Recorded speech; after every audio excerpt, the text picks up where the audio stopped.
কিডনির উপরে চাপ পড়বে, একটা অ্যাকিউট কিডনি ইঞ্জুরি হবে।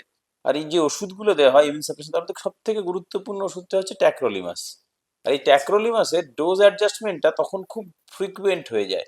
এবারে মোটামুটি 7 দিনের পর থেকে একেবারে নর্মাল খাবারেই ফিরে যায়। সেই আচ্ছা দিনও কিন্তু সে বিরিয়ানি খেতে পারে। আচ্ছা। মানে আমি এই খবরটাই দিলাম ও যে 7 দিনের পরেও কিন্তু বিরিয়ানি খেতে পারে, অর্থাৎ বাড়ি ফিরে গিয়ে বিরিয়ানিটা খেতেই পারে, কিন্তু সেই বিরিয়ানিটা বাড়িতেই যেন রান্না করা হয়। 2 নম্বর হচ্ছে, তার মানে এই যে 26 বছর উনি এত সুন্দর করে কাটিয়ে নিলেন, তাহলে আমি যদি 26 বছর আগে ফিরে যাই তাহলে কত হবে? ওই 35 হ্যাঁ, এরকম। তাহলে একদম আমার জীবনের একদম টপ টাইম যেটা, টপ টাইম। সেই সময় থেকে এখনো পর্যন্ত উনি দিব্যি চলে যাচ্ছেন। ডাক্তারবাবু অর্থাৎ নেফ্রোলজিস্টের কথা শুনে চলতে হবে, আচ্ছা এবং যে ওষুধগুলো খেতে হবে সেগুলো কিন্তু খেতে হবে এবং টাইমলি খেতে হবে। আচ্ছা আচ্ছা। এইটুকু কিন্তু না জীবনের সাথে জড়িয়ে যায়। অর্থাৎ সে ক্যারি করতে পারবে কিনা, মা হতে পারবে হুম, কিনা, সঠিক। এই জায়গাটাই আমাদের কাছে সব থেকে গুরুত্বপূর্ণ। যে পুরুষ মানুষ সে সঙ্গমে আসতে পারবে কিনা, হুম। অবশ্যই এটা খুব গুরুত্বপূর্ণ। নমস্কার। আজকে আমরা কলকাতা থেকে বেশ কিছুটা দূরে একটা একদম অন্যরকম পরিবেশে আছি। সাধারণত একজন ডাক্তারবাবুকে আমরা যেরকম একটা ফর্মাল ভাবে দেখে থাকি, দেখতে অভ্যস্ত, গলায় স্টেথো ঝোলানো একদম, আহ, তার থেকে একদম আলাদা। একটু বলা যেতে পারে আমরা একটু ফেস্টিভ মুডে আছি আজকে।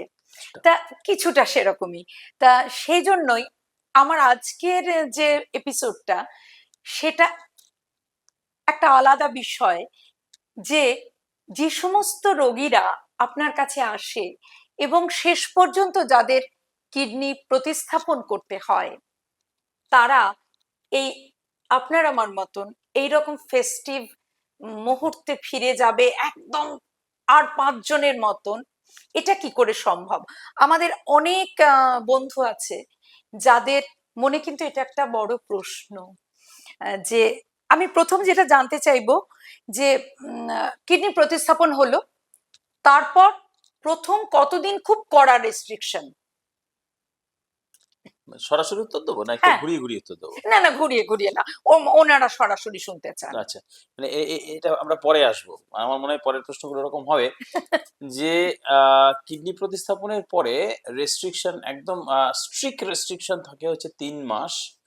আর 6 মাস পরে মানুষ মোটামুটি ভাবে স্বাভাবিক জীবনযাপন শুরু করতে পারে। আচ্ছা ওই স্বাভাবিক জীবনযাপনের মধ্যে একটা জিনিস সবসময় মনে রাখতে হবে, মাস্কের ব্যবহারটা অ্যাজ মাচ অ্যাজ পসিবল করতে হয়। আচ্ছা তো সরাসরি উত্তর, প্রথম 3 মাস স্ট্রিক্টলি রেস্ট্রিকশন, পরের 3 মাস একটু শিথিল হলো রেস্ট্রিকশনটা, আচ্ছা 6 মাসের পর থেকে স্বাভাবিক জীবনযাপন, মেশামেশিগুলো শুরু হলো। কিন্তু আমরা বলে থাকি যে ওভার ক্রাউডিংটাকে অ্যাভয়েড করতে, যাদের সর্দি কাশি লেগে আছে তাদের কাছাকাছি না যেতে, আচ্ছা বা আমি তো বুঝতে পারবো না যে কার সর্দি কাশি আছে নেই, সেই জন্য ওভার ক্রাউডিংটাকে আমরা নিষেধ করি। আর সত্যি যে জিনিসটা চেষ্টা করবেন সেটা হচ্ছে সারা জীবন জলটা যেন পরিশ্রুত জল খাওয়া যায়, কারণ জল থেকে আচ্ছা আচ্ছা। সব থেকে বেশি ইনফেকশন পেটের হয়, এবং সেক্ষেত্রে কিডনি থেকে শুরু করে শরীরের বাকি অঙ্গগুলো সবকটাই গন্ডগোল হতে না পারে, দেখুন, বিশেষ করে আমরা তো হ্যাঁ। কিডনিতে উপরে এর এফেক্ট মারাত্মক।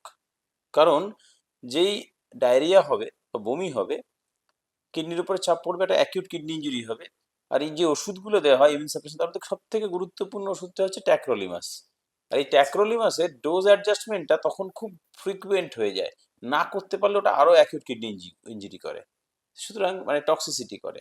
সুতরাং জলটা খুব গুরুত্বপূর্ণ, বাইরের খাবারটা পারতপক্ষে অ্যাভয়েড করতে বলি।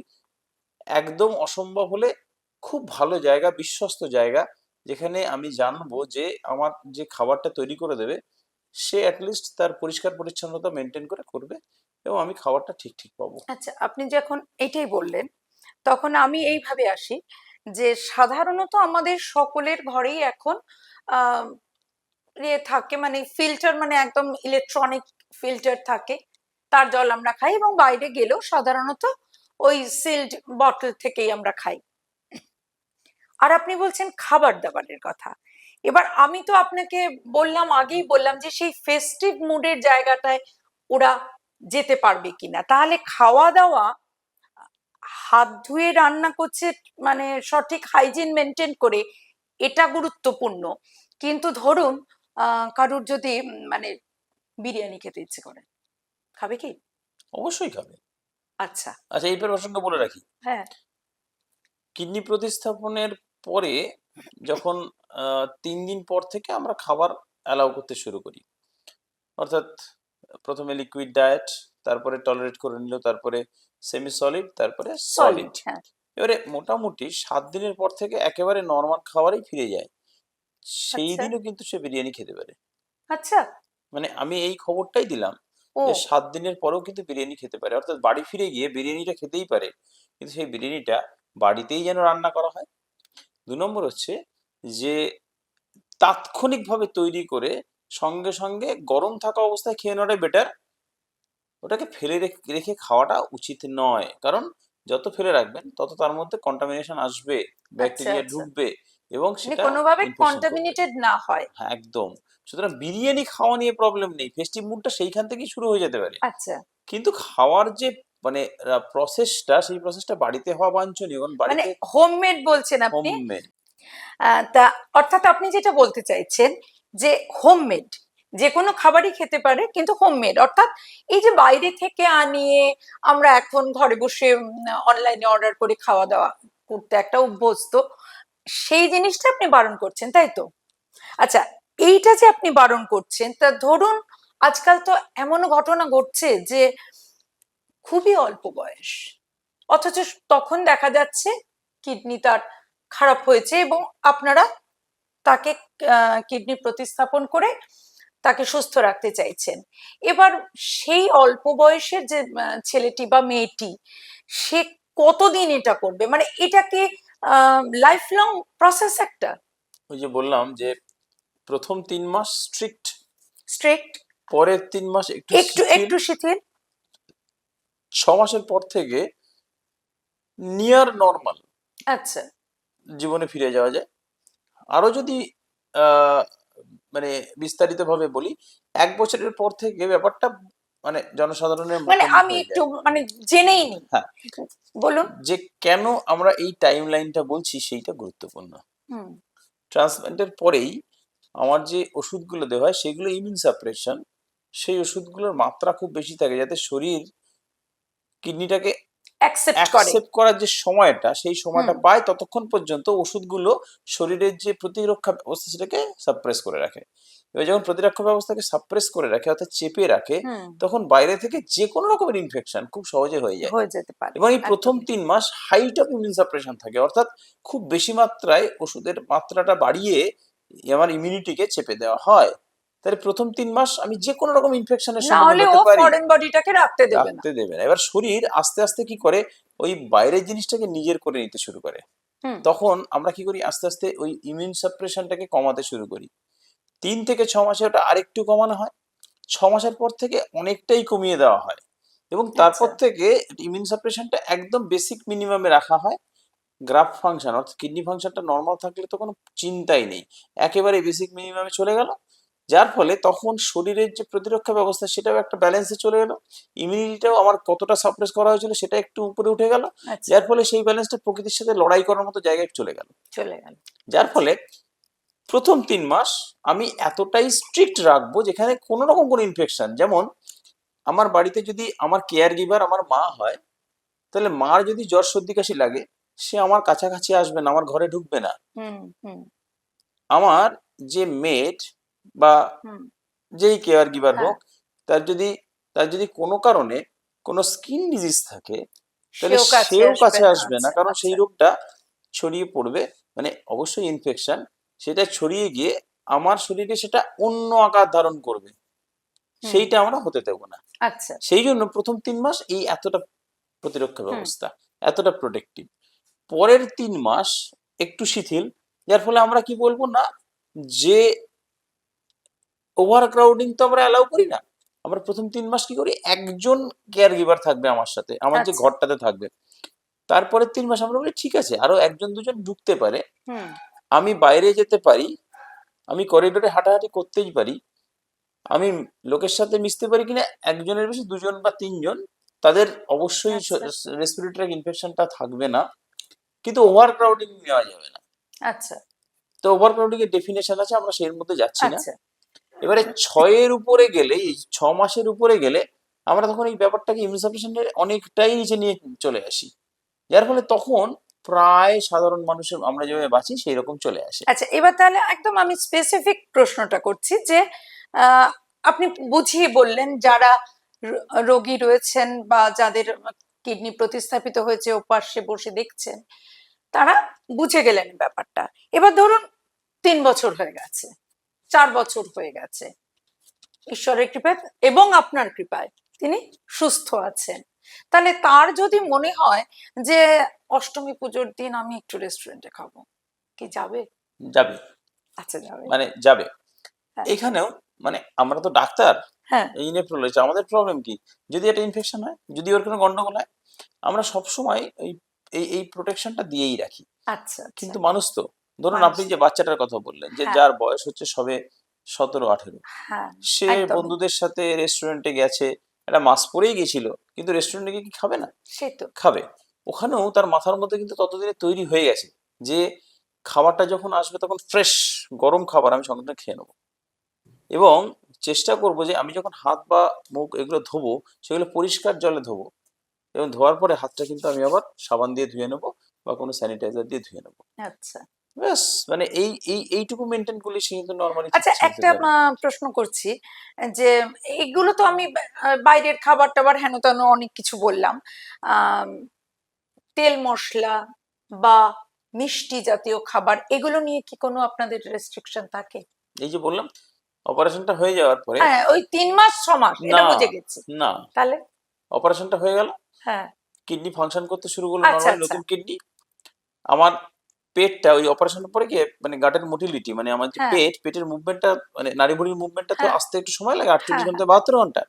এবারে নর্মালি ওই যে বললাম যে প্রথমে লিকুইড, তারপরে সেমি সলিড, এই আছে 5 থেকে 7 দিনের মধ্যে নর্মাল চলে আসে একদম। আচ্ছা। তো তারপর থেকে আপনি মিষ্টি হোক, কি আপনি আর কি কি খেতে চাইছেন বলুন, বা কি না আমি খাওয়াতে খেতে চাইছেন? চাইছি না, মানে ওই যে আমি বললাম বিরিয়ানি বা একটু biryani, fried rice chilli chicken খেতে ফ্রাইড ইচ্ছে রাইস, চিলি করলো, চিকেন, একটা আইসক্রিম খেতে ইচ্ছে আইসক্রিম, করলো, চকলেট। চকলেট, আচ্ছা আর কিছু নেই তো এর? না, আমি সবই খাওয়া যেতে পারে। আচ্ছা, আমি তা ডাক্তারবাবু যখন আশ্বাস দিয়েছে, অ্যালাউ করি, হ্যাঁ পরিষ্কার ভাবে বলে দিই, যদি সেটা আইসক্রিমটা বাড়িতে বানানো হবে কি, না এইটা এটা একটা তো রেস্ট্রিকশন মুশকিল, থাকবে। হ্যাঁ আচ্ছা তো যেটা বাড়িতে বানানো চলছে, সেই বাড়িতে বানানো খাবার পরিষ্কার পরিচ্ছন্ন ভাবে তৈরি করা, হাইজিন মেনটেন করে, এবং সদ্য তৈরি করে সদ্য খেয়ে নেওয়া, রেখে খাওয়া যায় না, আচ্ছা কারণ রেখে খেলেই ওখানে কন্টামিনেশন হয়, আচ্ছা। ইনফেকশন হয়, তাহলে এই সব খাওয়া যায়। বিষয়টা আমাদের, ডাক্তারবাবু আমার একটা প্রশ্ন আছে, সেটা হচ্ছে যে কিডনি ট্রান্সপ্লান্টের পরে কি আবার কিডনি খারাপ হতে পারে? মানে আমরা ছিলাম একটা খুব ভালো মুডে, সেখান থেকে আবার একটা খারাপ মুডে যাওয়ার চেষ্টা চলছে, তাই তো? হ্যাঁ তো অবশ্যই মানে এই প্রশ্নগুলো সবসময় আমাদের দোলাচলে চলে। পরিসংখ্যান অনুযায়ী, এটা খুব কঠিন তথ্য বলছি, পরিসংখ্যান অনুযায়ী ভারতবর্ষের বুকে আমি যদি একটা কিডনি প্রতিস্থাপন করি, তাহলে সেই কিডনি, আমরা গ্রাফ বলি ওটাকে, সেই প্রতিস্থাপিত কিডনির আয়ু হচ্ছে ইন অ্যান অ্যাভারেজ 7 থেকে 10 বছর, ইন অ্যান অ্যাভারেজ, আচ্ছা এটাকে মিন পিরিয়ড বলা হয়। আর উন্নততর দেশে, যেমন আমেরিকা বা ইংল্যান্ড, এই সমস্ত দেশে ওটা in an average around 12 to 14 years. তার মানে আমার গ্রাফ ফাংশনটা যত ভালোই হোক না কেন, আমার মিন যে পিরিয়ডটা, সেটা এইরকমই একটা ধরা থাকে, মানে আমরা দেখি যে এইরকম পর্যন্ত চলে। তারপরে আবার তাকে আমরা ট্রান্সপ্লান্টের দিকে আবার নিয়ে যেতে পারি, বা ডায়ালিসিসে চলে যায় যদি অর্গান না পাওয়া যায়। কিন্তু আমাদের অসংখ্য পেশেন্ট আছে যারা এই পরিসংখ্যানের বাইরে, আচ্ছা অর্থাৎ আমি এখনো পর্যন্ত 2000 সালে সেকেন্ড ট্রান্সপ্লান্ট হয়েছে এরকম একজন ভদ্র মহিলা, অবশ্যই আমি করিনি, তখন আমি ডাক্তারি পড়ছি, তো যার হাতে ওটা হয়েছিল, সেই ট্রান্সপ্লান্ট 2000 সালের ট্রান্সপ্লান্ট, সেটা আচ্ছা নিয়ে উনি এখনো পর্যন্ত 0.9 ক্রিয়েটিনিনে দিব্যি চলে ফিরে বেড়াচ্ছেন। বাহ উনার বয়স এখনই 60 ছুঁই ছুঁই। তার মানে এই যে 26 বছর উনি এত সুন্দর করে কাটিয়ে নিলেন, তাহলে আমি যদি 26 বছর আগে ফিরে যাই তাহলে কত হবে? ওই 35 হ্যাঁ, এরকম। তাহলে একদম আমার জীবনের একদম টপ টাইম যেটা, টপ টাইম। সেই সময় থেকে এখনো পর্যন্ত তিনি দিব্যি চলে যাচ্ছেন, কোনো অসুবিধাই হলো না। সেকেন্ড অর্থাৎ ট্রান্সপ্লান্ট কিন্তু, আচ্ছা, আগের সেকেন্ড ট্রান্সপ্লান্টটা এইবারে আসছি, হ্যাঁ, সেকেন্ড ট্রান্সপ্লান্টটা এইভাবে চলে যাচ্ছে। আগের ট্রান্সপ্লান্টটা চলেছিল মাত্র 4 বছর। এবারে আচ্ছা, সেইটা অনেক সময় আমরা আগে সবকিছু ঠিকঠাক করে নিই, এখন এআই এর যুগ আসছে, হয়তো আরো বেশি প্রেডিক্ট করতে পারবো আমরা যে কিডনি কতদিন থাকবে, কোন কিডনি ভালো হবে, কোন কিডনি খারাপ হবে। কিন্তু এর বাইরেও কিছু থাকে যেগুলো আমরা এখনো পর্যন্ত জানি না। তো তাতে এই একটা কিডনি 4 বছর চলেছিল ভদ্রমহিলা, সেটা কিন্তু হুম, তাহলে 1996 থেকে 2000 সালে আবার ট্রান্সপ্লান্ট হয়, সেটা সেটা 26 কিন্তু বছর 26 চলছে। বছর চলছে এবং দিব্যি চলছে। তো তার মানে এইটা থাকেই। এবার অ্যাভারেজ পিরিয়ড, যেটা আমরা অ্যাভারেজ বলি, সেই অ্যাভারেজ পিরিয়ডটা কিন্তু যেটা বললাম যে ইন্ডিয়াতে 7 থেকে 10 বছর, আর ইন্ডিয়ার বাইরে মানে উন্নত উন্নত মানে তর দেশে আর কি, উন্নততম দেশে সেখানে এখন 12 থেকে 14 বছর বা 15 বছর ধরে নেওয়া যায়। তো এই হচ্ছে আমাদের পরিসংখ্যান। আচ্ছা, তার মানে ভয় পাওয়ার কিছু নেই, পরিসংখ্যানের বাইরেও অনেক কিছু আছে, এখানে সব সময় দুয়ে আর দুয়ে একটা চার কথা আসছে, হয় না। হয় না। এবার এখানেও বলি আর একটা পরিসংখ্যান, তৃতীয় কিডনি প্রতিস্থাপনও কিন্তু আমরা হয়েছে। প্রায়শই করে যাই, এবং আচ্ছা, আমি এখনো পর্যন্ত গোটা দশেক করেছি। তো সুতরাং সেই কিডনিও কিন্তু চলে, এর মধ্যে অনেক প্রস অ্যান্ড কনস আছে, কিন্তু সাবধানে চলে, থাকতে পারলে নিশ্চয়ই চলে। চলে। আচ্ছা, এবার আমি চলে আসছি পরের প্রসঙ্গটায়। আমি 3 মাস 6 মাসটা বুঝে গেছি, ওই প্রসঙ্গে যাব না। আমি 6 মাসের পর থেকে প্রশ্ন করব। 6 মাসের পর থেকে যারা প্রতিস্থাপন হয়েছে যেসব রোগীদের, তারা কি মানে তাদের চলাফেরাটা আপনি বলুন। মানে ধরুন, আমি একটা খুব সাধারণ কথা বলছি, যে আমাদের যখন এমনি একটা হিস্টেরেক্টমি হয়, সে সময়েও আমরা দেখি যে আহ 6 মাস পরেও এটা ব্যথা রয়েছে, চলাফেরা করতে একটু কষ্ট, ঝাঁকুনি হলে কষ্ট। কিন্তু যেখানে প্রতিস্থাপন হয়েছে সেখানে এই ব্যাপারগুলো থেকে আপনারা কোনো বিধিনিষেধ দেন? আচ্ছা, আমরা প্রতিস্থাপন করি কেন, অর্থাৎ এই জায়গাটাতে আসি। হুম, আমার কিডনিটা খারাপ হয়ে গেছে, হ্যাঁ, কাজ কিডনিটা করছে খারাপ না। হয়ে গেছে মানে হুম, কাজ করছে না, এই যে এন্ড স্টেজ রেনালিসে পৌঁছে গেছে। আমার তখন রাস্তা হচ্ছে দুটো, একটা হচ্ছে কিডনি পাল্টানো, আর একটা হচ্ছে ডায়ালিসিসে যাওয়া। তো ডায়ালিসিস, তো এখন এত ডায়ালিসিসের পরিষেবা উন্নত হয়েছে, ডোর টু ডোর মানে ডায়ালিসিস সার্ভিস চালু হয়েছে, তাতে মানুষের ডায়ালিসিসের পরিষেবা পাওয়ার পরিমাণ অত্যন্ত বেড়ে গেছে, আজ থেকে 20 বছর আগে যেটা ভাবাই যেত না। কিন্তু তাতেও ওই মানুষটাকে সপ্তাহে 2 দিন বা 3 দিন করে ডায়ালিসিস সেন্টারে যেতে হচ্ছে, হুম, একদম। সেখানে 4 ঘন্টা করে কাটাতে হচ্ছে, যেতে আসতে প্রায় আরো 2 ঘন্টা, 2 ঘন্টা বা 1 ঘন্টা মিনিমাম, মানে প্রায় 6 ঘন্টা থেকে 7-8 ঘন্টা ওই এক এক দিনে যাচ্ছে। তার সাথে ফিস্চুলা দিয়ে প্রিক করে ডায়ালিসিস হচ্ছে, একটা পেন থাকছে, তার সাথে যত রকমের খাওয়া দাওয়ার নিষেধ সব থাকছে। সুতরাং ব্যাপারটা কিন্তু সেই ওই রকমই একটা পেনফুল লাইফ থাকছে।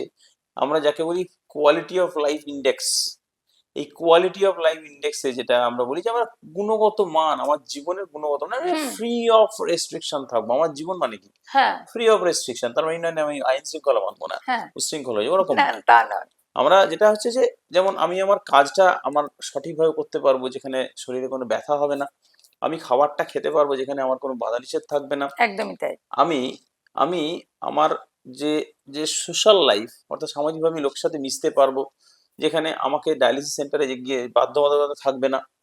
তো এই যে আমার আমার আমার আর একটা লাইফ হয়, পারিবারিক লাইফ, অর্থাৎ আমি বিয়ে করব, বাচ্চা হবে, বাচ্চা বড় হবে, এই যে ব্যাপারগুলো, এইগুলো নিয়ে তো জীবন। তা আমি কি চাইবো? যে আমার এই জীবনে আমি স্বাভাবিকভাবে বাঁচতে। তাহলে সেক্ষেত্রে সিকেডিয়ন ডায়ালিসিস, অর্থাৎ ডায়ালিসিস যারা আছে তারা বাঁচছে, ভালোভাবেই বাঁচছে, কিন্তু তার থেকে কোয়ালিটি অফ লাইফ বেটার হচ্ছে হচ্ছে প্রতিস্থাপনে। ট্রান্সপ্ল্যান্টে। এবার এইবারে তারপরে আপনি আপনার বলুন। কথায় হ্যাঁ, আসছি যে 6 মাসের পরে, তাহলে আমি এতগুলো কথা কেন বললাম? হুম, 6 মাসের পরে এই যতগুলো কথা বললাম, সব কটা কথা ওর ক্ষেত্রে রিভার্স হয়। অর্থাৎ এই যে রেস্ট্রিকশন গুলো ডায়ালিসিসে ছিল, সেই সব কটা মানে রেস্ট্রিকশনই আমার প্রায় কেটে যায়, এক্সেপ্ট আচ্ছা আমরা বলি যে মাসটা পড়তে। আর একটা, সারা জীবন ডাক্তারবাবু অর্থাৎ নেফ্রোলজিস্টের কথা শুনে চলতে হবে, আচ্ছা এবং যে ওষুধগুলো খেতে হবে সেগুলো কিন্তু খেতে হবে এবং টাইমলি খেতে হবে। আচ্ছা আচ্ছা এইটুকু কিন্তু না জীবনের সাথে জড়িয়ে যায়। যেমন আমাদের দিনে রাতে খাওয়া দাওয়া, যেমন আমাদের একদমই। মানে প্রাতঃকর্ম করা হুম বা যেগুলো মূত্রত্যাগ করা, হুম এগুলো যেমন আমাদের জীবনের মধ্যে ওতপ্রোতভাবে জড়িয়ে গেছে, আমরা ভাবিই না, ঠিক হয়ে যায়, হুম চলে যায়, ঠিক তেমনি এই ওদেরও ওষুধ খাওয়াটাও আর ডাক্তারের সাথে, ডাক্তারবাবুদের সাথে চলাটাও, এটা কিন্তু জীবনের সাথে মানে ওতপ্রোতভাবে জড়িয়ে যায়। যার ফলে ওই রেস্ট্রিকশনের ব্যাপারটা কিন্তু আর একদমই থাকে না, যেটা আমি ডায়ালিসিস চলাকালীন আমার থাকতো। আচ্ছা, তাহলে ধরুন 6 মাসের পর থেকে মানে ওভার ক্রাউডেড জায়গায় ওরা যাবে না, কিন্তু মোটামুটি কোথাও গাড়ি করে গেল আসলো এটা করতেই পারে, তাই আরো তো? একটু বলি, মানে এখানে শিথিলতা একটু বাড়াই। আচ্ছা আমরা তো সবসময় একটু সতর্কতা মেনে চলবো। হ্যাঁ তো 1 বছরের পরে বা 2 বছরের হুম পরে বা 3 বছরের পরে এই যে অঙ্গটা, হুম যেটা নতুন হিসেবে ছিল প্রথম হ্যাঁ 6 মাস, সে তখন সেটা পুরনো হয়ে গেছে। শরীর পুরনো হয়ে যায়নি, সেটা শরীরের নিজস্ব হয়ে গেছে। হ্যাঁ এটাকে বলে অ্যাডাপ্টেশন, শরীর নিজের হ্যাঁ মতো করে নিয়েছে। যার ফলে তখন না পুরো ব্যাপারটাই শরীরের মতন করে, যেভাবে আমাদের অন্যান্য অর্গানগুলো হুম ছিল সেই অর্গানের মতোই থাকে। আচ্ছা সেক্ষেত্রে অসুবিধা হয় না। অসুবিধাটা কোথায় হয়, যে ওষুধগুলো চলে সেই হুম ওষুধগুলো কিন্তু লো ডোজে চললেও সেগুলোর কিন্তু ব্যাপারটা থাকেই যে একটু ইনফেকশন কিন্তু হতে পারে। আচ্ছা সুতরাং সেই জন্য আমরা ওই প্রতিরক্ষামূলক ব্যবস্থাগুলো নিতে বলি। কিন্তু তার মানে এই নয় যে ওভার ক্রাউডিংও একদমই যেতে পারবে না। আমি বলছি 2 বছর, আচ্ছা 3 বছর, 4 বছরের কথা। হ্যাঁ সে গেল, কিন্তু মাস্কটা পরার চেষ্টা করবে, মাস্কটা পরে থাকবে। কিন্তু ওই ইনফেকশনের জায়গাগুলো সবসময় এড়ানো যায় না, কারণ বোঝাই যায় না কার সর্দি আছে, বা কে একদমই তাই। এক্ষুনি কেসে ফেলবে, বা কে এক্ষুনি হ্যাঁ হেঁচে ফেলবে, বা কে ছুঁয়ে দেবে যার গায়ে ইনফেকশন আছে। তো এই জায়গাগুলো সবসময় যে আমরা খেয়াল রাখতে পারি বা মানে চাই তাও আসলে নয়, কিন্তু নর্মালি চলতেই পারে সে। যারা সুস্থ জীবন যাপন করতে চাইবে তারা এইটুকু রেস্ট্রিকশনকে সঙ্গে নিয়েই করবে, একদম তাই। এটা কারণ সে ভালো থাকতে চায়। এবং তারা জেনে যায়। হ্যাঁ, আর সে ভালো থাকতে চায় বলে এগুলো সে মানবে। মানে আচ্ছা মানে আহ আচ্ছা, এখানে একটা ছোট কথা বলি। বলুন। ধরুন একটা বাচ্চা যে কনভেন্ট স্কুলে বড় হচ্ছে, হুম সে কতগুলো অদ্ভুত অদ্ভুত ডিসিপ্লিন শেখে, হুম যে ডিসিপ্লিনগুলো সে সারা জীবন ক্যারি করে। হুম এই ব্যাপারটাও তাই। এই যে ট্রান্সপ্ল্যান্টের সময় আমাদের সাথে যে প্রথম 14 দিন, তারপরে 3 মাস, তারপরে 6 মাস 6 মাস এই যে কাটিয়ে নেয়, সে শিখে যায় যে এরপরে কিভাবে চলতে হবে। কিভাবে চলতে হবে। সুতরাং ওই চলাটা অসুবিধাজনক হয় না। আচ্ছা, তাহলে অনেকটাই আপনি ভরসা দিলেন।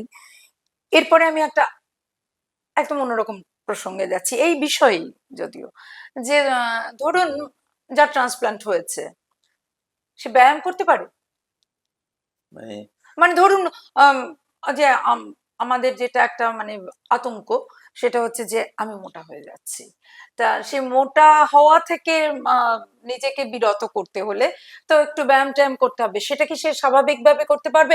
আমি ওই 6 মাসের বাইরে বলবেন। ও, তাহলে আর কোনো ব্যাপারই নেই, সব করতে পারবে। একটাই জিনিস মাথায় রাখতে হয়, হ্যাঁ সে ব্যায়াম করুক, সে হ্যাঁ পাল্টি খাক, বা আচ্ছা যে উল্টো খাক, বা মারামারি করুক, বা ঝগড়াঝাটি যাই করুক, ডাইরেক্ট ব্লো, এটা আচ্ছা আমাদের যেখানে লাগানো হয় আইদার এখানে অথবা এখানে, অর্থাৎ হ্যাঁ হ্যাঁ হ্যাঁ এটা না মানে জাস্ট চামড়ার নিচে থাকে। হ্যাঁ তো সুতরাং কিডনি আমাদের নর্মালি যেভাবে থাকে সেটা হচ্ছে একদম এমন একটা জায়গায় হুম যে গার্ডেড বাই মাসেলস, এদিকে হ্যাঁ হাড় হ্যাঁ পুরো দিকটাতে। তো এই যে ব্যাপারটা যে মানে একদম প্রোটেক্টেড যে হ্যাঁ জায়গাটা, হ্যাঁ সেইটাকে চেঞ্জ হয়ে যায়। ও ওর লাগে হচ্ছে আমাদের একদম এই রাইট আইলিয়াক ফসা বা আইলিয়াক আচ্ছা ফসাতে, আচ্ছা মানে আচ্ছা এটা একদম চামড়ার নিচে। যার ফলে এটা প্রতিরক্ষাটা ওই মাসেলের অর্থাৎ তীব্র যে মানে শক্ত মাসেলের মধ্যে আর থাকছে না। আচ্ছা। এর ফলে এখানে ডাইরেক্ট ব্লো হলে, যদি কেউ এখানে ঘুষি মারে বা কোনো কারণে যদি একটা না ট্রমা হয়, আমি কিন্তু মারামারির কথা না বলছি। মানে আপনি তো শুধু মারামারির কথা বলবেন না। না ধরুন আমি এখান থেকে যেতে গেলাম, গিয়ে আমার টেবিলের কোনায় আচ্ছা একটা খোঁচা গুঁতো লাগলো, খেলাম আর কি, হ্যাঁ। এটা তো আমার ইচ্ছাকৃত ছিল না। না না না তো তো আমি পড়ে গেলাম কোথাও, পড়ে গিয়ে আমার এখানটায় ডাইরেক্ট চোট লাগলো, এটা আমার সেটা হাতে যেন নেই। না হয়।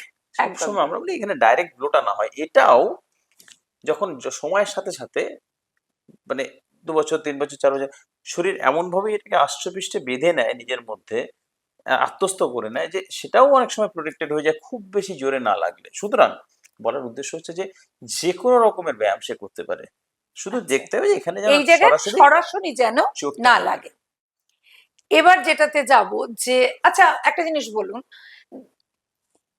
এরা কি মানে ওই একটা নির্দিষ্ট সময় অন্তর আপনাদের সঙ্গে যোগাযোগ, অর্থাৎ একটা মানে মেডিকেল চেক আপটা করিয়েই যেতে হবে, তাই তো? অবশ্যই, আচ্ছা। অবশ্যই।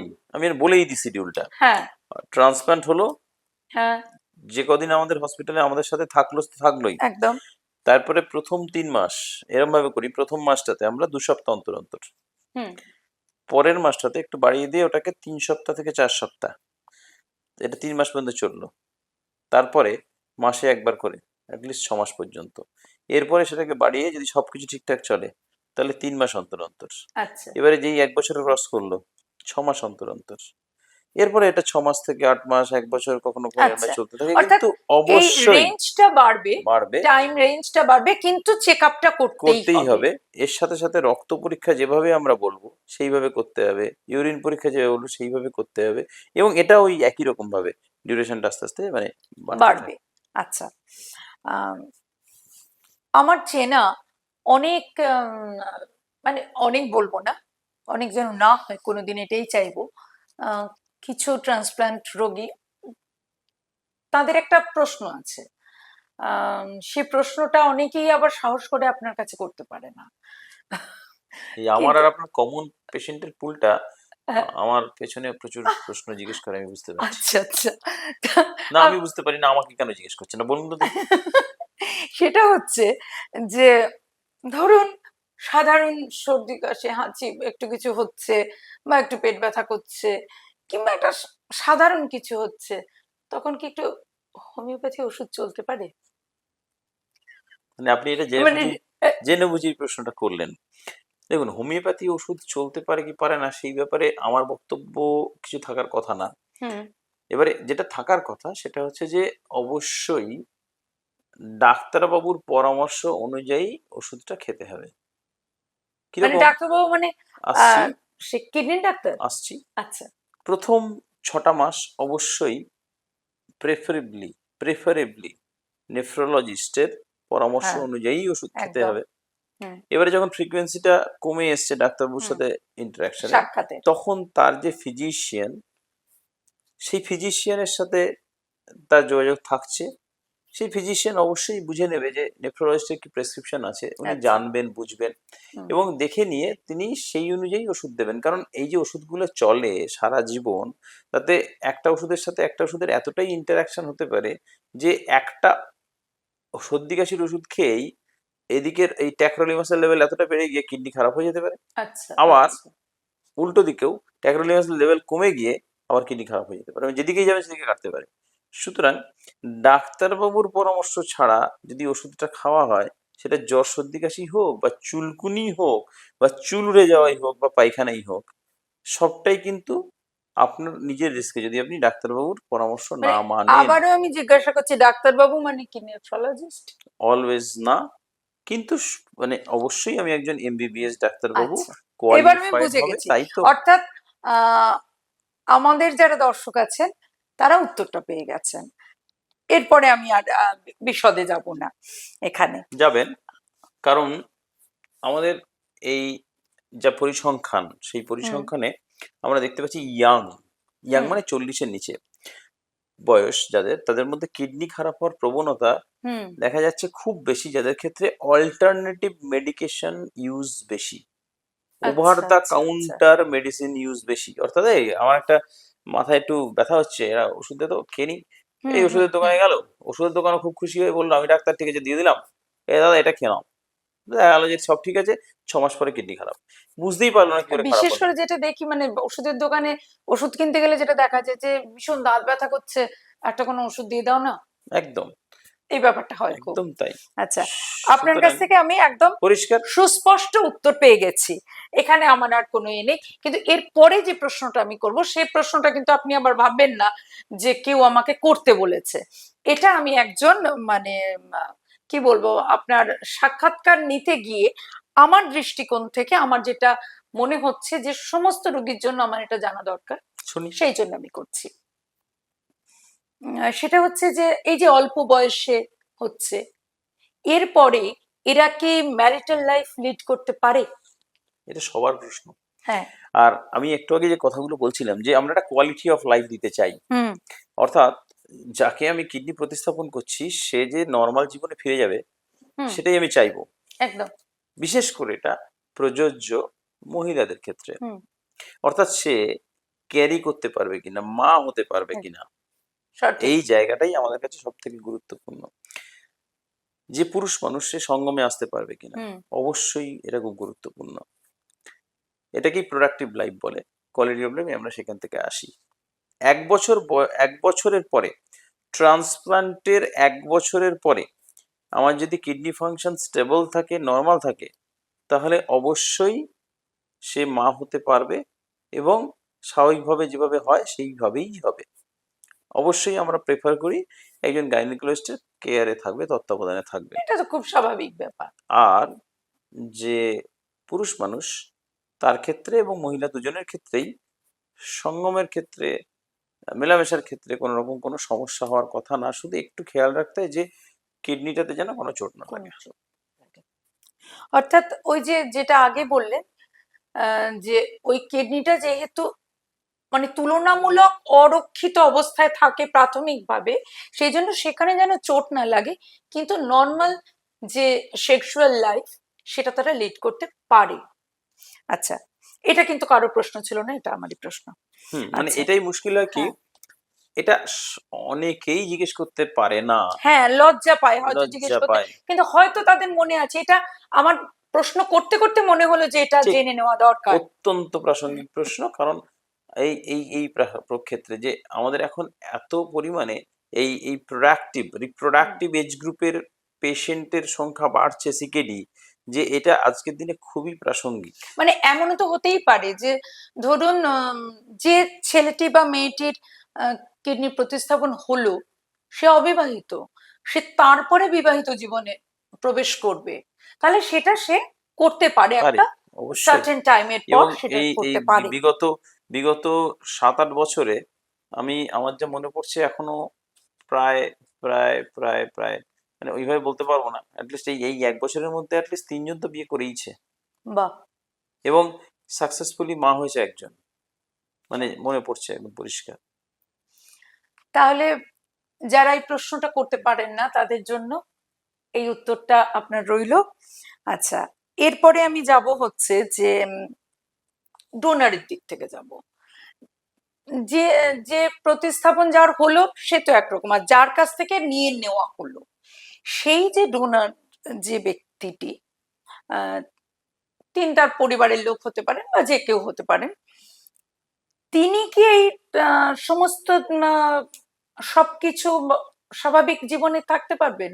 মানে ধরুন আপনি একজন যার প্রতিস্থাপন হচ্ছে তাকে বলছেন আপনি মাস্ক পরতে, কিন্তু যে দিল তার, ডোনারের কোনো প্রবলেম নেই। আচ্ছা, কারণ যখন তার তো যেটা শরীরে ছিল তার থেকে আপনি দিয়ে নিয়ে এলো, দিয়েছেন, তাকে তো ওষুধ নতুন খেতে কিছু হচ্ছে না, দেননি। আচ্ছা, তাকে তো ইমিউন সাপ্রেশন নিতে হচ্ছে না, নিতে হচ্ছে না। তাকে তো রিগোরাসলি হচ্ছে প্রোটেক্টেড পিরিয়ডে থাকতে হচ্ছে না। আচ্ছা। সে নর্মাল ছিল বলেই তো তার কাছ থেকে একটা কিডনি নেওয়া হয়েছে। কারণ আমরা জানি যে একটা কিডনিতে মানুষ বেঁচে থাকে। বেঁচে থাকতে পারে, তাহলে যে হ্যাঁ। সুস্থ, তার একটা কিডনি নিয়ে যদি আমি আরেকজনকে লাগাই, সে যদি বাঁচে, তাহলে যে একটা কিডনি দিল তার পক্ষে অসুবিধাজনক কিছু আচ্ছা, নেই। কিছুই নয়। তাহলে তার ক্ষেত্রে ওই অপারেশনের পরে যেটুকু আমরা রেস্ট্রিকশন রাখি হ্যাঁ, যে ওই কয়েকদিন, সপ্তাহ 2-1 ভারী জিনিস তুলবেন না বা এগুলো, বা ব্যথা ট্যাথা তারপর এগুলো তো যে থেকে কোনো অপারেশনে হয়। একদমই তাই, তারপর থেকে একদম স্বাভাবিক জীবনযাপন সে লিড করবে, কোনো রকম কোনো অসুবিধা আচ্ছা। কিছু হয় না। যদিও এটা যেহেতু প্রাসঙ্গিক, এখানে প্রশ্নটা হুম। জিজ্ঞেস করলেন, কিছু কিছু স্টাডিতে দেখিয়েছে যে কোনো কোনো ক্ষেত্রে লং রানে একটু কিডনির সমস্যা হতে পারে, একটু হার্টের প্রবলেম হতে পারে, কিন্তু সেটা কোনো কোনো স্টাডিতে দেখিয়েছে। আচ্ছা। কিন্তু অধিকাংশ ক্ষেত্রে এটা কোনো রকম কোনো সমস্যা খুব একটা কিছু হয় না। এখানে আরো একটা তথ্য আপনাদের বলি, হুম। আমি বরাবরই এটা বলি, সেটা হচ্ছে যে আমি যদি এখানে আমাদের আশেপাশের 1000 জনকে আমি হঠাৎ করে আল্ট্রাসোনোগ্রাফি করি, হুম। তার মধ্যে অ্যাটলিস্ট একজন পাওয়া যাবে যার একটা কিডনি জন্মগতভাবে। জন্মগতভাবে।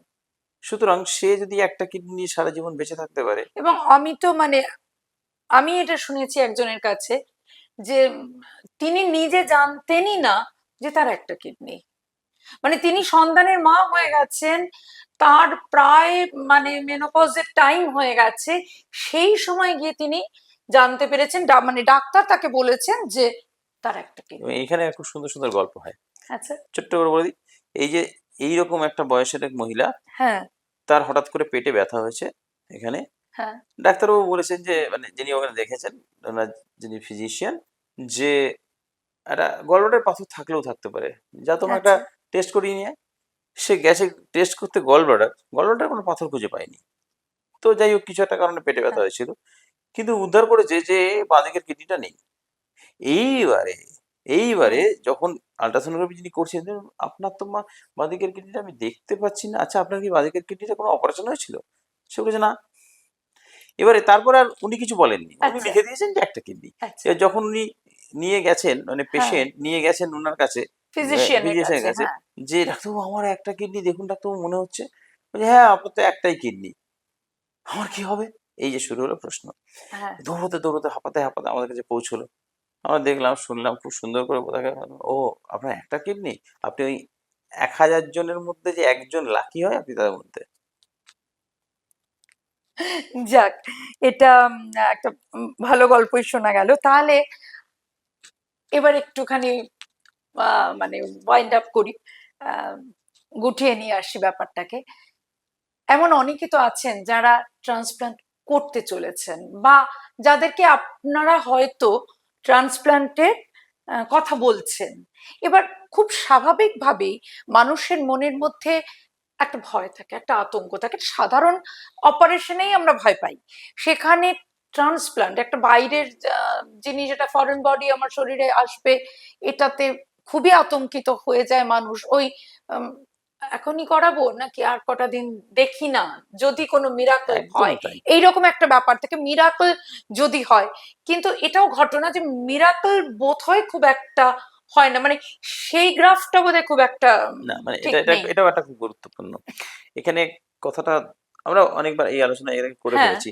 অ্যাকিউট কিডনি ইনজুরি একটা বলে কথা আছে, আর হ্যাঁ। একটা হচ্ছে ক্রনিক কিডনি ডিজিজ। হ্যাঁ। অ্যাকিউট কিডনি ইনজুরি অর্থাৎ হ্যাঁ। যেটা অ্যাকিউট কিডনি ইনজুরি, তার মানে কিডনি ড্যামেজ হয়নি, না। তাহলে সেক্ষেত্রে কি হবে, না সেটা নর্মাল হয়ে যাবে। আচ্ছা। আর যেটা ক্রনিক কিডনি ডিজিজ, তার মানে ক্রনিক হয়ে গেছে, অর্থাৎ 3 মাসের বেশি কিডনি খারাপ থেকে গেছে, রিপোর্ট বলছে, সেটা কখনো কোনোদিন নর্মাল হয় না। আচ্ছা। তো আমাদের এই অ্যাকিউট কিডনি ইনজুরি আর ক্রনিক কিডনি ডিজিজের মধ্যে ডিফারেন্সটা করতে হয়। অনেক সময় অনেক ক্ষেত্রে আমরা পাই যে, দেখবেন, আপনিও শুনবেন, ওই ডাক্তারবাবুর কাছে গেলাম, ডাক্তারবাবু ম্যাজিক করে দিল, আমার 13 ক্রিয়েটিনিন ছিল, হ্যাঁ। হ্যাঁ। হ্যাঁ। হ্যাঁ। ডাক্তারবাবু মানে কি হ্যাঁ। করলো, আমার ক্রিয়েটিনিন নর্মাল, উনি একদম। ভগবান। হ্যাঁ। এটা একদম তা নয়। ব্যাপারটা হচ্ছে যে, আমি যদি সেই ভগবান হই, আমি কি করেছি, আমি বুঝতে পেরেছি যে উনি অ্যাকিউট কিডনি ইনজুরিতে আক্রান্ত।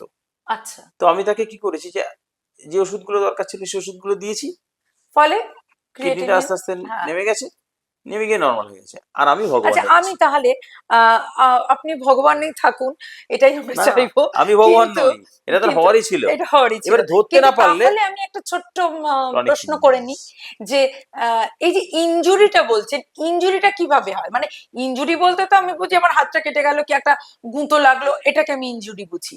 আপনি খুব তা- বেসিক প্রশ্ন হ্যাঁ। করেছেন। মানে আগে হ্যাঁ। আগে নামটা অন্য ছিল। আগে ছিল অ্যাকিউট রেনাল ফেলিয়ার, হ্যাঁ। হ্যাঁ। Chronic renal failure. তো অ্যাকিউট রেনাল ফেলিয়ার কথাটা মানে হচ্ছে যে ওটা ফেল করে গেছে, আর কোনো ফিরবে না। হ্যাঁ। যখনই এরকম শব্দটা আসে, তার মানে আমার মাথায়, মানে যিনি ট্রিট করছেন, তার মধ্যে ও তো হ্যাঁ। ফেল করে গেছে, ওটা ঠিক হবে না।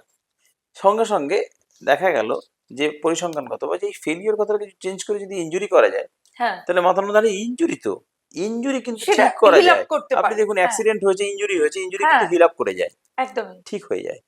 কিন্তু যখনই সেটা ড্যামেজ হয়, ড্যামেজ কখনো ঠিক হয় না। এই আচ্ছা। যে শব্দটা পরিবর্তন হলো, এটা কিন্তু খুব ইন্টেনশনালি। সেই ইন্টেনশনাল চেঞ্জের পর থেকে এই অ্যাকিউট কিডনি ইনজুরি হলে আমরা এক্সটেন্সিভ ইভ্যালুয়েট করি, পরীক্ষা নিরীক্ষা করি, করে যদি সুযোগ পাই, দেখি যে অ্যাকিউট কিডনি ইনজুরি হয়ে আছে, আমরা খুব অ্যাকিউটলি ট্রিট করি। This is very important. এটা এটা একদম হার্ট অ্যাটাকের মতো, অর্থাৎ সময় ডিপেন্ডেন্ট, টাইম ডিপেন্ডেন্ট। যত সময় যায়, এই অ্যাকিউট কিডনি ইনজুরিটা ক্রনিক কিডনি ডিজিজে পরিণত হয়। সুতরাং যদি অ্যাকিউট কিডনি ইনজুরি হয়েছে, ক্রিয়েটিনিন বেড়ে গেছে, আমাদের কাছে যদি খুব তাড়াতাড়ি আসে, তাহলে আমরা পরীক্ষা নিরীক্ষা করে সাথে সাথে, যেমন কিডনি বায়োপসি করে আমরা রোগটা ধরে সঙ্গে সঙ্গে ওষুধটা দিয়ে দিই। আচ্ছা, দিলে সেটা কিন্তু নর্মাল হয়ে যেতে পারে। এটাও আপনি একটা টার্ম ইউজ করলেন। আহ, কিছু কিডনি রোগীর সঙ্গে কথা বলার সুযোগ হয়েছে বিভিন্ন সময়।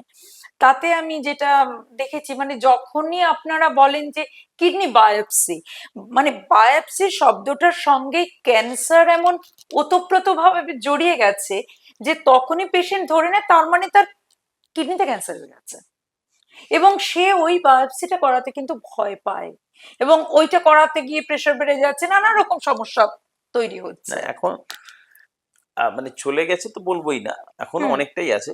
কিন্তু এই গত গত বেশ কয়েক বছর ধরে আমাদের এই বায়োপসি কথাটা বলতে বলতে বলতে বলতে অনেক মানুষ এখন জেনে গেছে না বায়োপসি মানে রোগ নির্ণয় করা।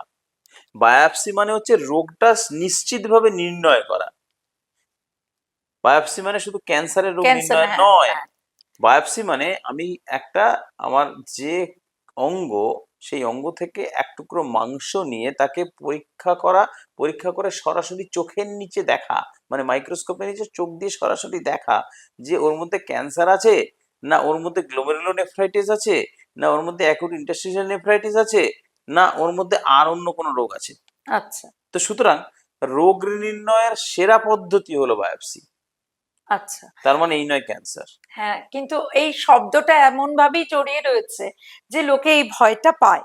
তাহলে আমি এই জায়গাটায় আসি যে যারা এখনো ভয় পান যে ট্রান্সপ্লান্ট হলে কি হতে পারে, আজকের এপিসোডটা আমরা তাদেরকেও ডেডিকেট করি যে তারা যাতে এই আশ্বাসটা পান যে না, ট্রান্সপ্লান্ট মানে স্বাভাবিক জীবন থেকে হারিয়ে যাওয়া নয়, আবার ফিরে আসা। ছোট করে দিই একদম হ্যাঁ। মেসেজ। ট্রান্সপ্লান্টের প্রথম 3 মাস স্ট্রিক্টলি রেস্ট্রিক্টেড, পরের 3 মাস একটু শিথিল, 6 মাসের পর থেকে নর্মাল জীবনে ফিরে আসা, স্বাভাবিক জীবনে ফিরে আসা, 1 বছরের পর থেকে স্বাভাবিক জীবনযাপনেই ফিরে আসা, প্রোভাইডেড রেস্ট্রিকশন, মাস্ক পরা, ওভারক্রাউডেড প্লেসে না যাওয়া, আর ফ্রেশ ফুড খাওয়ার চেষ্টা করা। এবং কিন্তু অবশ্যই চিকিৎসকের পরামর্শ। অবশ্যই সেটা 1 বছরে হোক বা 6 মাসে হোক বা যেমন 3 মাসে হোক, বলবেন যেমন আপনারা। ডাক্তারবাবু বলবেন সেই রকম ভাবে চলা। 2 নম্বর, ওভার দ্য কাউন্টার মেডিসিন বা অল্টারনেটিভ মেডিসিন বা অন্য যে কোনো রকমের মেডিসিন একজন নেফ্রোলজিস্ট প্রেফারেবলি, না হলে একজন ফিজিশিয়ান যার সাথে উনি সারা জীবন লেগে আছেন, জড়িয়ে আছেন, তার পরামর্শ মতন ওষুধ খাওয়া। কোনো ওষুধ পরামর্শ ছাড়া, এদের পরামর্শ ছাড়া না খাওয়া। 3 নম্বর, কিডনি প্রতিস্থাপন করি আমরা তার কারণ তাকে নর্মাল জীবনযাপন অর্থাৎ স্বাভাবিক জীবনযাপনে ফিরে ফিরিয়ে দেওয়া। আসা, নিয়ে আসা, যতটা সম্ভব নিয়ার নন রেস্ট্রিক্টেড লাইফে ফিরিয়ে দেওয়া, যেখানে সে সবার সাথে মিশতে পারবে একটু মাস্ক পরে, যেখানে সে তার পারিবারিক জীবন পালন করতে পারবে অর্থাৎ বিয়ে করতে পারবে, হুম। বাচ্চা নিতে পারবে, বাচ্চা মানুষ করতে পারবে, তাকে বড় করতে পারবে, তাকে স্কুল কলেজে ভর্তি করে তারও বিয়ে দিতে পারবে, বাহ। এবং নাতি নাতনি হলে তাকেও দেখতে পারবে। যে তার যাবতীয় যে কার্যকলাপ, কার্যক্ষমতা তাকে ফিরিয়ে দেওয়া, সেই জন্য ট্রান্সপ্লান্ট করা হয়। সে এইভাবে ট্রান্সপ্লান্টের পরে ডায়ালিসিসের জন্য যে সমস্ত রেস্ট্রিক্টেড লাইফ চলছিল সেই লাইফ থেকে সে বেরিয়ে গিয়ে যখন নর্মাল লাইফে ফিরে আসে, তখন সেটা আমাদের কাছে সব থেকে বড় প্রাপ্তি হয়। অবশ্যই যে পেশেন্ট সে তো পেলই একটা জীবন। ডাক্তারবাবুদের কাছে প্রত্যেকটা পেশেন্টের এই নর্মাল জীবনে ফিরে আসাটা নেফ্রোলজিস্টের কাছে এক একটা নতুন বাচ্চার জন্ম দেওয়ার মতন। একদম তাই। লাস্ট ডোনারের কোনো সমস্যা হয় না। By and large donor hospital থেকে ডিসচার্জের পরে তার স্বাভাবিক জীবনে সেই দিন থেকেই ফিরে যায়। অর্থাৎ কেউ যদি কিডনি দিতে চান, মানে ডোনার হতে চান, তাহলে তিনিও এটা নিশ্চিন্ত থাকতে পারেন যে তার জন্য এটা কোনো রিস্কি ব্যাপার একটা নয়। তাহলে সব মিলিয়ে আমরা এই এপিসোডটা শেষ করতে যাচ্ছি। ডাক্তারবাবু, আপনাকে অনেক ধন্যবাদ। যে আমার মনে হয় এই এপিসোডটা থেকে যাদের ট্রান্সপ্লান্ট হয়েছে, যাদের হতে চলেছে, যারা করবেন কি করবেন না ভাবছেন, তাদের সবার জন্য একটা খুব দৃঢ় বার্তা গেল যে সবকিছু ভালো হবে। এবং তাহলে কি আমরা ওটা বলতে পারি, all is well. All is well. নমস্কার। নমস্কার।